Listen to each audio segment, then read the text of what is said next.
गुरु गोबिंद दो खड़े, काके लागो पाँव। बलिहारी गुरु आपने, गोविंदियो बताए।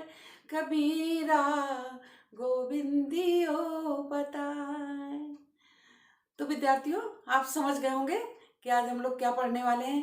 आज हम कबीरदास जी द्वारा रचित गुरुदेव के अंग, जो दोहे लिखे हैं कबीरदास जी ने, उनका अध्ययन करेंगे, जिसमें गुरु की महत्ता का ही वर्णन हुआ है। तो हम आपका सबका इस चैनल में स्वागत करते हैं, अभिनंदन करते हैं। आपका दिन शुभ हो।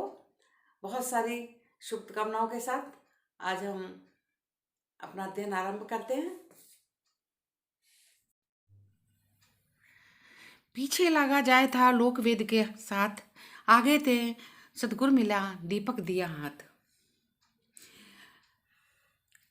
इसका संदर्भ, प्रसंग और व्याख्या फिर काव्य सौंदर्य करेंगे। व्याख्या का यही ढंग होता है। तो प्रस्तुत दोहा संत कवि कबीरदास द्वारा रचित गुरुदेव के अंग से अवतरित है। प्रसंग, प्रस्तुत दोहे में कबीरदास जी ने गुरु के ज्ञान की महत्ता पर बल दिया है और उन्होंने गुरु की महत्ता का वर्णन करते हुए अपने छंदों के माध्यम से गुरु की महत्ता का, उनके उपदेश की महत्ता का वर्णन किया है। प्रस्तुत दोहे में यह व्याख्या आरंभ होती है कि प्रस्तुत दोहे में कवि गुरु के ज्ञान की महत्ता का बखान करते हुए कहते हैं कि गुरु के ज्ञान के बिना मनुष्य का जीवन व्यर्थ है। पीछे पाछे लगा जाया था लोकवेद के साथ, अर्थात शिष्य तो संसार के माया मोह में पड़ा था, उसमें ही विश्वास करता था और वेदों पर विश्वास करता था, उसी का ज्ञान प्राप्त किया था उसने, उसी का आधार पर चलता जा रहा था और सांसारिक सुखों का आनंद ले रहा था।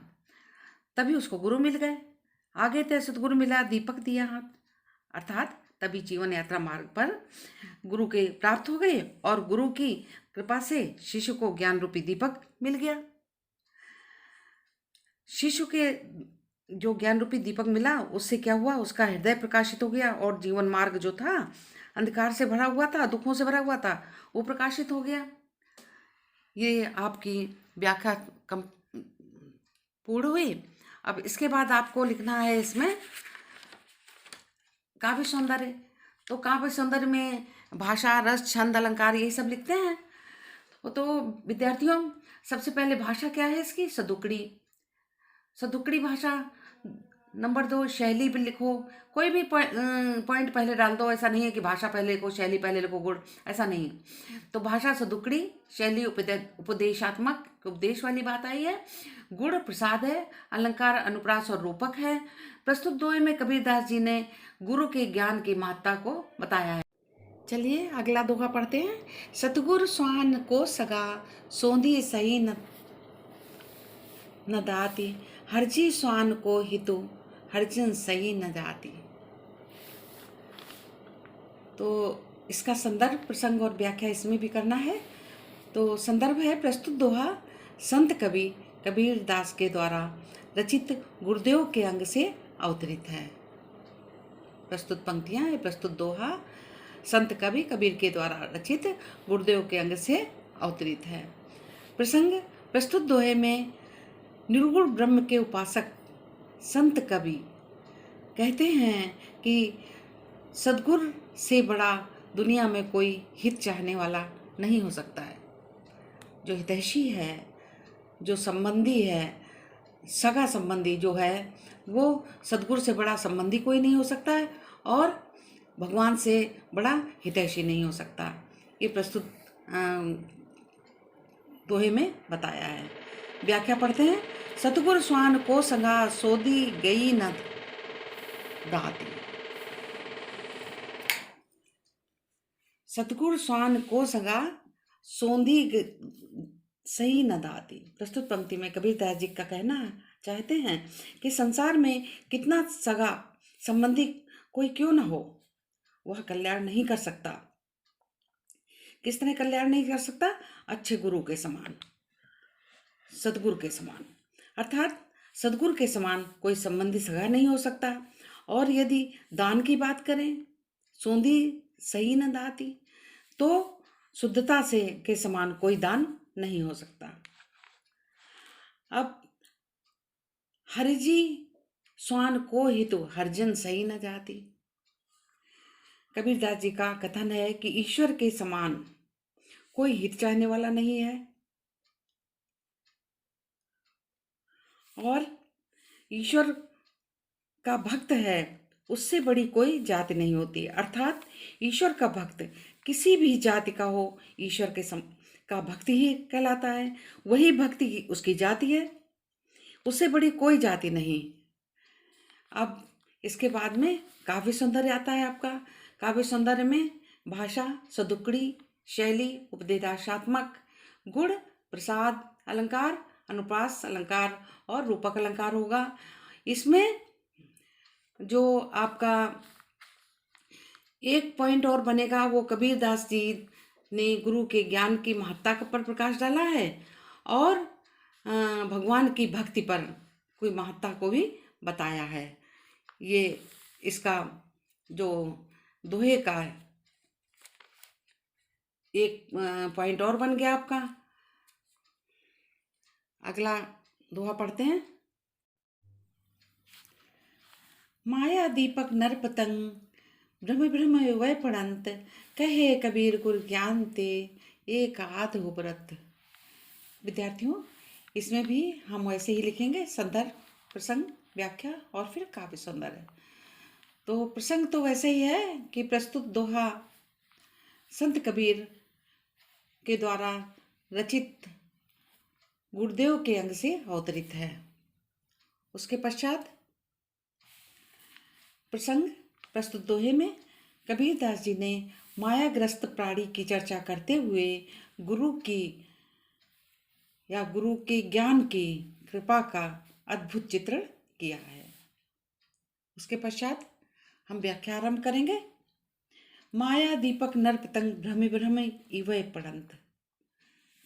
प्रस्तुत दोहे में पंक्ति में निर्गुण ब्रह्म के उपासक संत कवि कबीर दास जी का कथन है कि भ्रमवश माया रूपी अज्ञानता में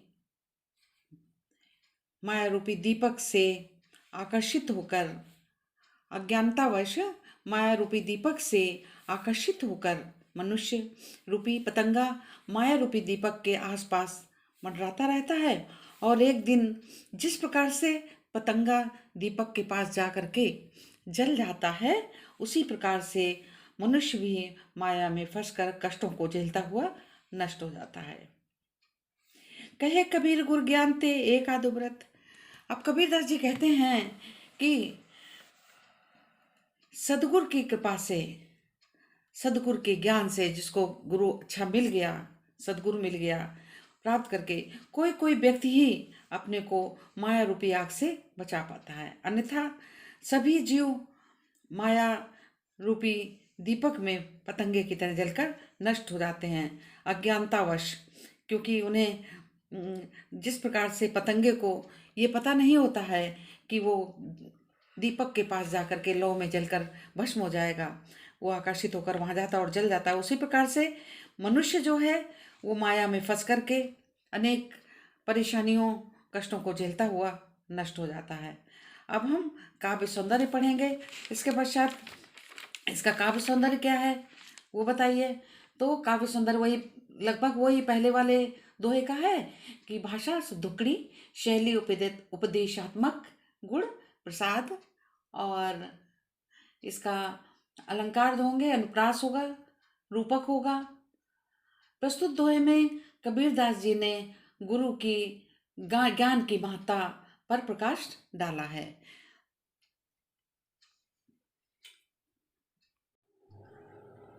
ज्ञान प्रकाशा गुरु मिला, सो जिन बिसर जाए, जब गोविंद कृपा करी तब गुरु मिला जाए। इसमें आपका संदर्भ और प्रसंग वही हो गया। व्याख्या में होगा कि जब हमें सच्चा गुरु मिला तो ज्ञान का प्रकाश हुआ, हमें सच्चे गुरु को नहीं भूलना चाहिए। जब गोविंद कृपा करी और जब गोविंद ने हम पर कृपा की थी तब हमें सच्चे गुरु को की प्राप्त हुई थी। तो सच्चे गुरु से तात्पर्य क्या है? जो ऐसा गुरु जो सांसारिकता से ऊपर उठ चुका हो। तो अब जो है इसका जो काव्य सौंदर्य होगा वो भाषा सदुक्कड़ी, अलंकार अनुप्रास और रूपक इसमें है, छंद दोहा है, रस शांत है, गुण प्रसाद है। ये आपके दोहे गुरुदेव के अंग से थे जो आपने आज पढ़े। चलिए अगले वीडियो में फिर मिलते हैं। तो विद्यार्थियों, आज आपने कबीरदास के द्वारा रचित गुरुदेव के अंग की व्याख्या पढ़ी। आशा है आपको समझ में आ गई होगी। और इन व्याख्याओं को पढ़ने के बाद आप इनको लिखकर भी देखिए, जिससे अच्छी तरह से तैयारी हो जाए, परीक्षाओं में लिखने में परेशानी ना हो। जब अच्छी तरह से आता है तो फ्लो भी बनता है लिखने का, तेजी से आप लिख सकते हैं। बच्चों का, विद्यार्थियों का पेपर छूट जाता है, विद्यार्थी बताते हैं कि पेपर छूट गया, तो पेपर नहीं छूटना चाहिए आप लोगों का। और ध्यान से उसको पढ़िए, समय दीजिए, कम से कम 2 घंटे 2.5 घंटे रोजाना लिखने का प्रैक्टिस कीजिए, अभ्यास कीजिए, जिससे आपका जो हाथ कहते हैं दुखने लगता है, क्योंकि आप बहुत दिनों में लिखते हैं, इतनी देर बैठते नहीं हैं, इसलिए आपका हाथ दुखने लगता है। तो आप अभ्यास करिए, और जिससे आपका पेपर जो है, इम्तहान परीक्षा जो है बहुत अच्छी तरह से निकल जाए। हमें भी प्रसन्नता होगी, आपके पेपर अच्छे होंगे। तो चलिए, हमारी शुभकामनाएं आपके साथ हैं।